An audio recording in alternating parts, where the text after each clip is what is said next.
Maybe I'll come back and work it in a little bit. There's a fish though. It's the first real fish of the day. Oh yeah, baby. Woo!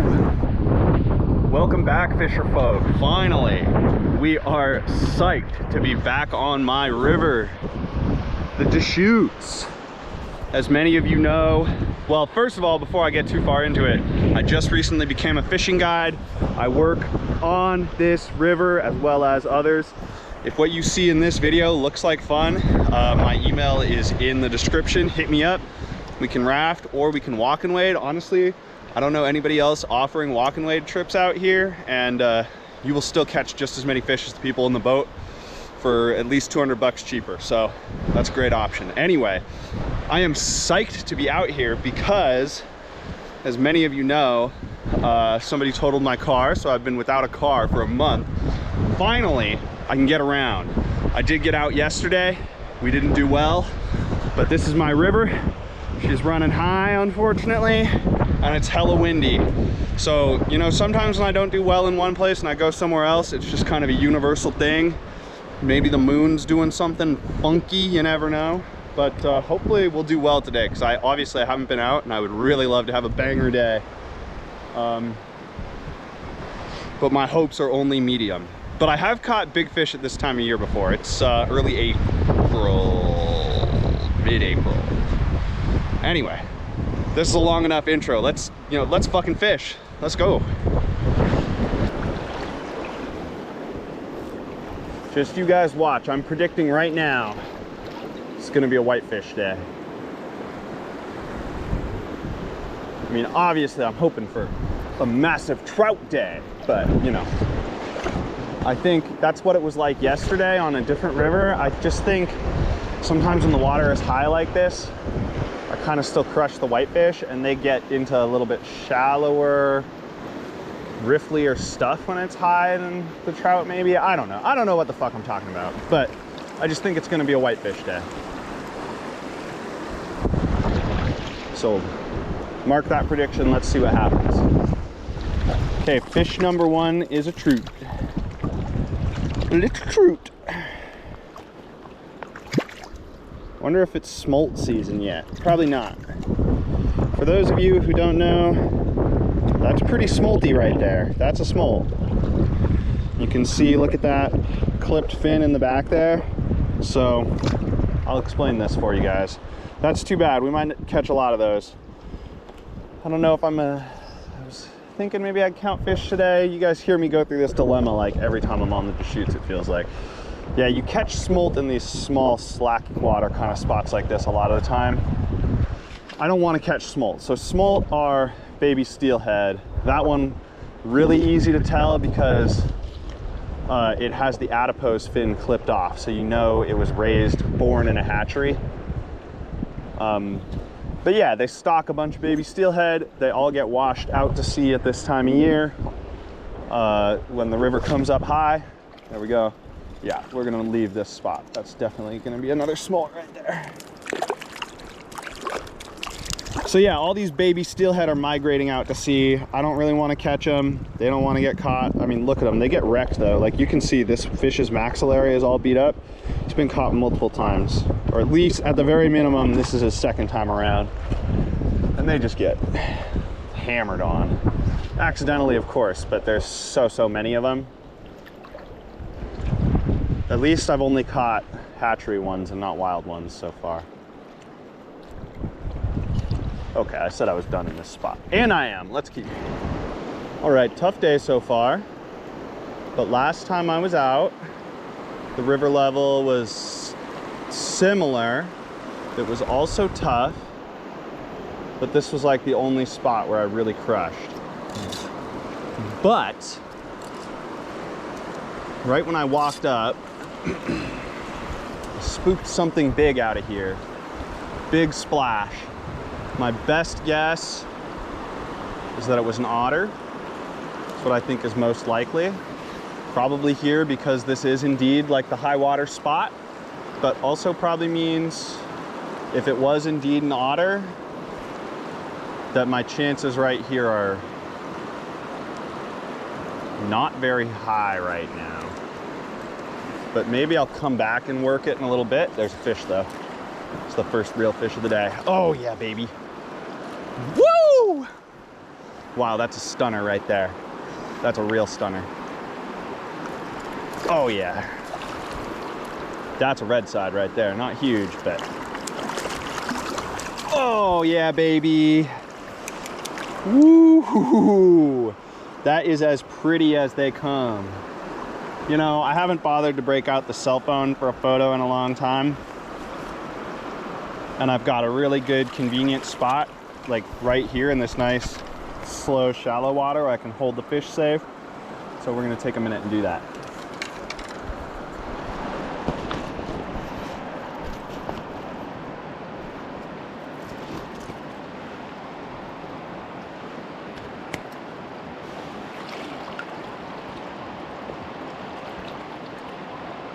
Okay.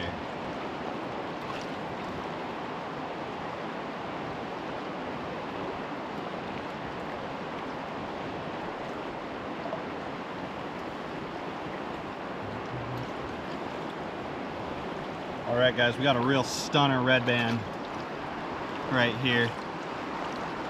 He's got the full spawning band on there. That's what they call him a red band for right there. And that's the look they get when it's spawning season. Obviously, I would not fish for that fish on a red. For everyone's information, don't fish over reds. Make sure you know what kind of water is red water. Mostly that means knowing what kind of bottom the fish might be nesting on. It's not what's in front of me. So just because he's in spawning colors, don't mean he's actively spawning. But that fish probably just finished up or is just sort of intermittent. I don't really know how it works. Someone taught me that they spawn. Why am I leaning over to talk? Somebody taught me that the Deschutes is the rare river where you will see bows spawning year round. And I believe it because I see fish in spawning colors every month of the year. So that one was an absolute stunner though, real treat. See if we can get some more. I mean, this might be our only spot for the day. You never know, it was last time. That's all right though, because that fish slayed. So even on days like today where I'm not counting fish, I still always like to keep track of my 15-inch trout, because if you've been watching the channel for a while, you know this, but I think 15 inches in the Pacific Northwest is kind of the cutoff for a big fish. Obviously there are much bigger fish, but like it's extremely rare to see a 20-inch trout in the Deschutes. Although linked to a video where I caught a 20-inch trout this winter. That was super lucky. You don't see, especially you don't see them in the bad seasons. But yeah, I like to keep track of 15s just because I'll write it down in my fishing journal. Oh, I think that was actually a fish. And that way I'll know how many big fish I'm catching at the end of the year. Last year it was like around 50 fish that big. Not including like steelhead, salmon, big whitefish, etc. Just only trout. Now that fish that we just caught might have only been 14. I didn't measure it. It was in that 15-inch range, but I'm just gonna go ahead and count it because it had 15-inch quality. Fought like a 15-inch fish, jumped like one. We love it. Right here I'm trying to fish close to shore, so I just dropped this in right in front of me and I'm just gonna let it drift super slow.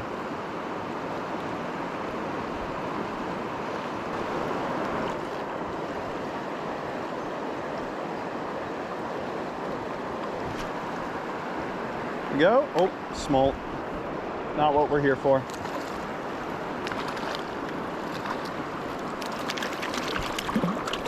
I was thinking, so some of you know I've never been skunked on the Deschutes, and I was thinking if I didn't get a trout today, wow, this one's been caught before too. I mean, every single one. You know what? Maybe they're clipping the maxillary. I bet that's what they're doing right there, clipping that maxillary. I think that a purely hatchery fish, okay, so a lot of you probably don't know these terms. Adipose fin is the little fin furthest back on the top, on the back of the fish. Now, it helps them balance, it does a little bit, but they can live pretty well without it. So to mark a hatchery fish or a hatchery steelhead, there we go. Oh, another one. They cut that fin off so you can easily tell them apart.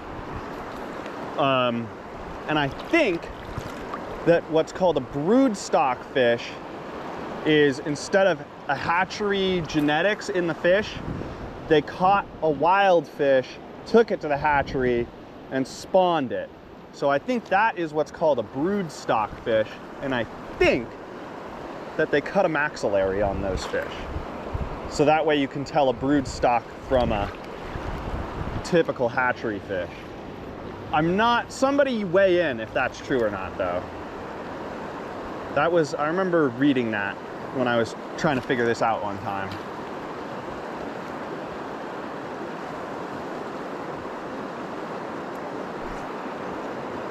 All those little bounces, I literally see that there's a, dude, when there's this many smelt around, they can really get in the way. Yeah, now that's a wild one. That could even be a wild trout. You're just like wading through them, like, get the fuck out. I'm trying to catch those big trout, you know, like that one. And then the smolt are just eating it. So, you know, little fish like that, they're trying to bulk up as much as they can before they get to the ocean. Like, they just eat every single thing that goes by.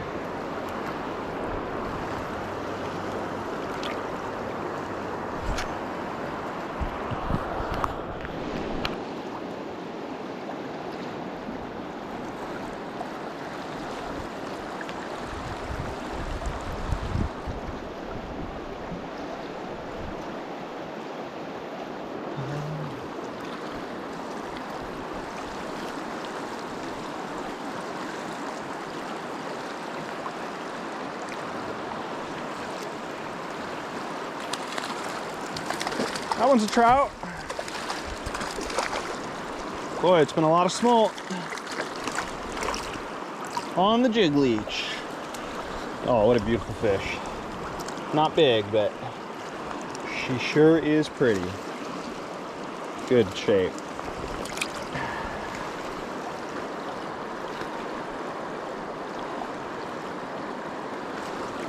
Yeah, we're definitely working for our fish a little bit today. Everywhere I'm catching one, like the act itself hasn't been that hard, but it's the covering enough water to find them. A little bit few and far between right now.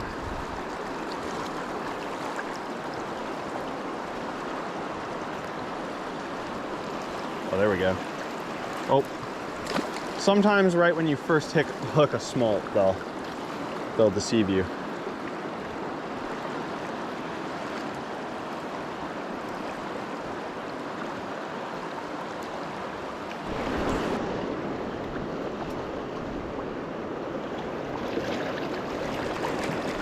There we go.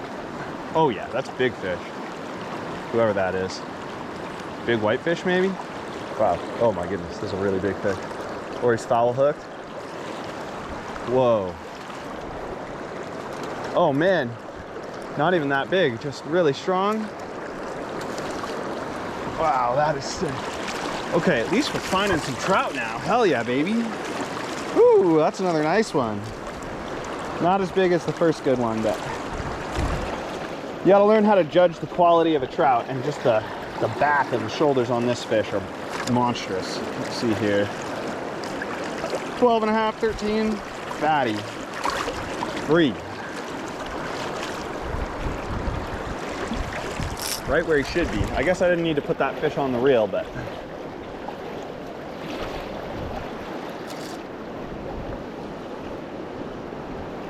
he thought maybe about 2 inches bigger than he was.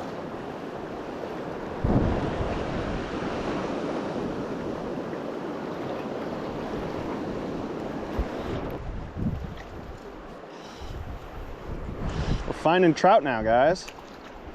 Oh, he got himself all tangled up. Find a good trout now. I mean, he's not huge, but that's another heavy 12, 13 inch fish on the jig leech. like always.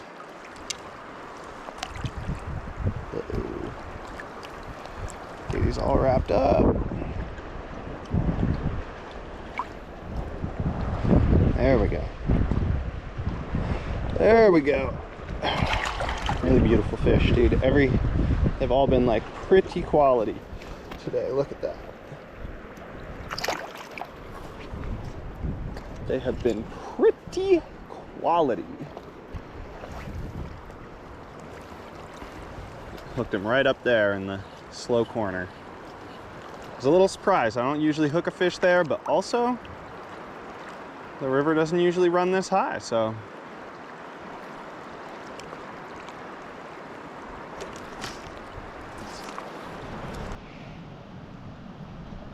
So this little guy right here is a ranchman's tiger moth caterpillar. There's a bunch of them on these plants right here.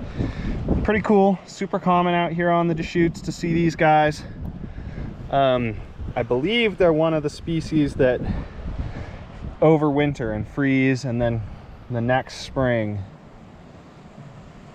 come out and get going again. Another one kind of everywhere today. Always a sign of spring when you start seeing those. Well, really when you start seeing the caterpillars in general, but these guys are a classic. Often confused with a woolly bear, but and no one's gonna care if you call that thing a woolly bear, but technically not.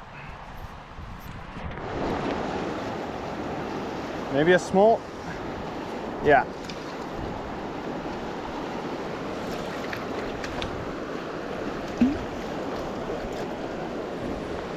Maybe a trout.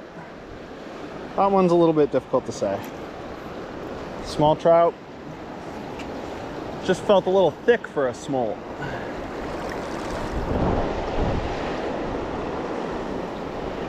Guys, there's a beefy snake right here.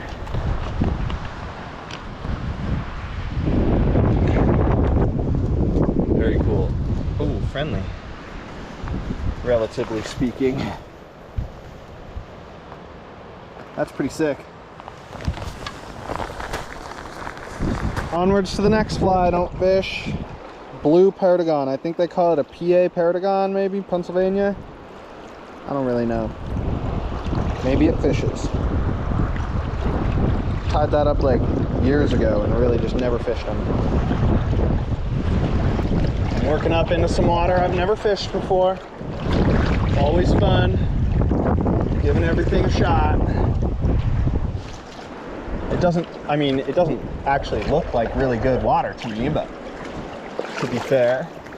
But I'd say this is like, if the river was fishing well, I'd say this would be like B water, maybe. This is B or C water on a F through A grading system.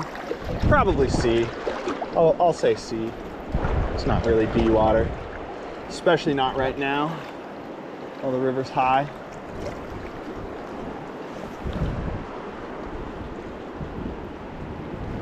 But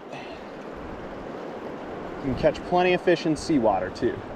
Or at least, yeah, without like having fished it a bunch of times and knowing for sure. It looks like seawater. Just grading it off the top of my head.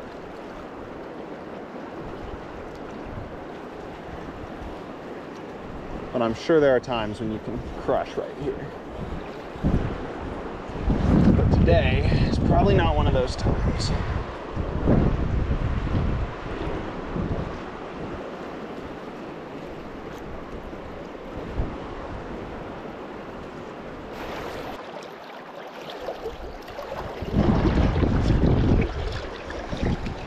More of these. Well, the PA Perdigon has been catching them, so I'm leaving that on for a bit. I want to see if it pulls in a trout. The trout have been eating the jig leech, so I know if there's hungry trout nearby, I'll have at least one fly that for sure is gonna do them.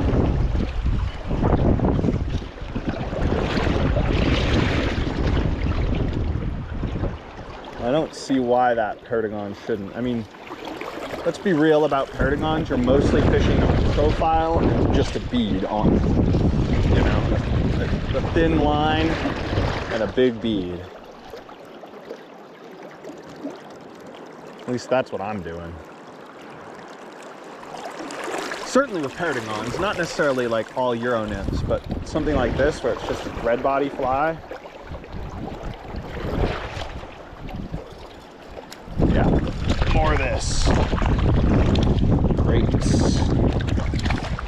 Great. What a pest.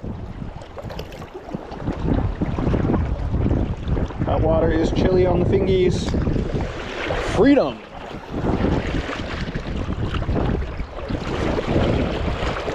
Come on, find me a trout out there.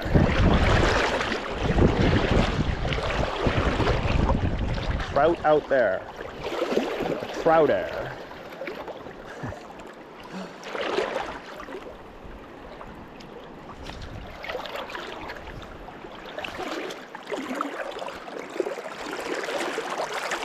Yeah, there we go. This spot's delivered for. Oh! Come on, man. Smolt put my flies in the tree. No smolt is worth losing flies. No smolt is worth catching. But pretty far up there too.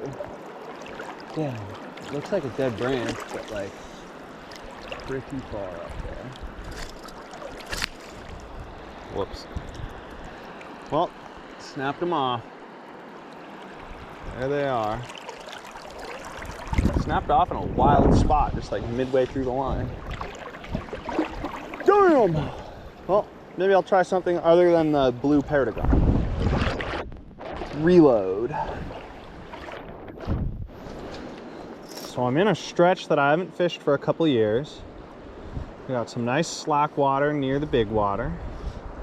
It looks good. And what I wanted to talk about, I've got like a 50 to 100 yard stretch of like continual plausible water. Like all of it is probably like A to C tier water, maybe B or D sometimes, some of it, but mostly all potentially fishable. And that's my favorite way to explore and work on finding fish, is you pick a nice long run. Or certainly my favorite way to explore, not necessarily to find fish. There's like two ways to cover water. There's with your feet and with your vehicle. So when it is time to actually fish, I like a long stretch. Like you can see, I'm gonna be able to fish almost all the way up to where you can see the exposed rock up there continuously, and it all looks pretty respectable. You know, I'll probably burn through it. That probably will take me less than an hour, maybe an hour to fish. Probably less, because I do know this water. I haven't fished it in a couple of years, but once I've fished some water, I never forget it. So, well, I don't know how long it'll take, but yeah, that's my favorite way to explore. You set yourself up with a good long chunk of water, and then you can test it all out. Learn a lot fairly fast when you've got a ton of water. You can just fish non-stop.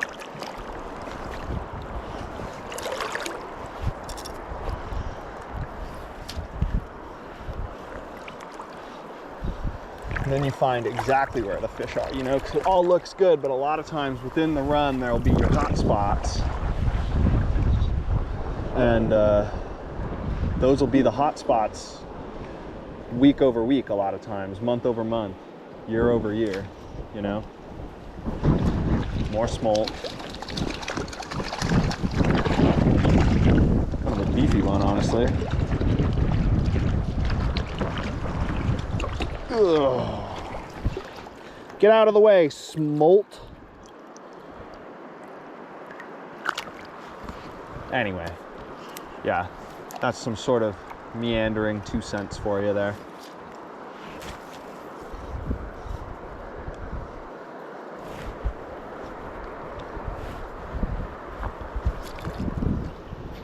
Yeah, that's the smallest fish of the day. Freedom. Got a strong whitefish on, I think. I finally took the jig leech off, put the, oh, that's a trout. Put a pink fly on, and look at that. Delivers the first trout in a while. Woo! Woo! Yeah, sometimes midday on days like today, you gotta drop the leech, but not that often. Wow, pretty fish, man. I was kind of thinking when I was out of trout for the day. Woo! There we go. Freedom. Huh, okay. The fly swap worked out. I'd already drifted through there, so the fly swap certainly worked out. The pink fly. Noted.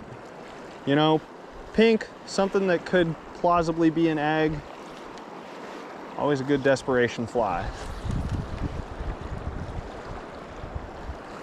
And usually that fly picks up whitefish. I mean, trout love it, but it picks up whitefish really well. And unlike what I predicted, this has not been a whitefish day, and I was like, you know, I could get a whitefish, especially since I'm not seeing any trout. So put the pink fly on, finds me a trout immediately. Love it. I haven't caught a fish in this spot in a very long time, but I also haven't fished it in a long time. So, but there's a reason for that. It's because I wasn't catching fish.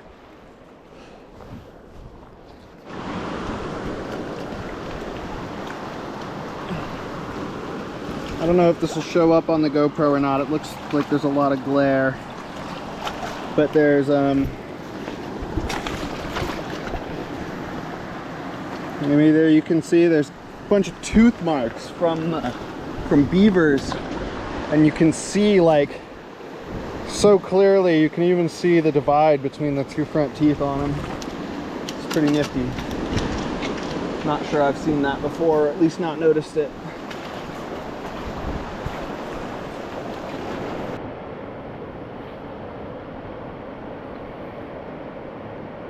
Alrighty folks, I think that is enough for me today. I caught some good fish in challenging conditions, I'd say. The river is pretty high, and that's the main thing. And then the lots of sunshine overhead. But I don't know, I fished a lot of hours today. Let's see.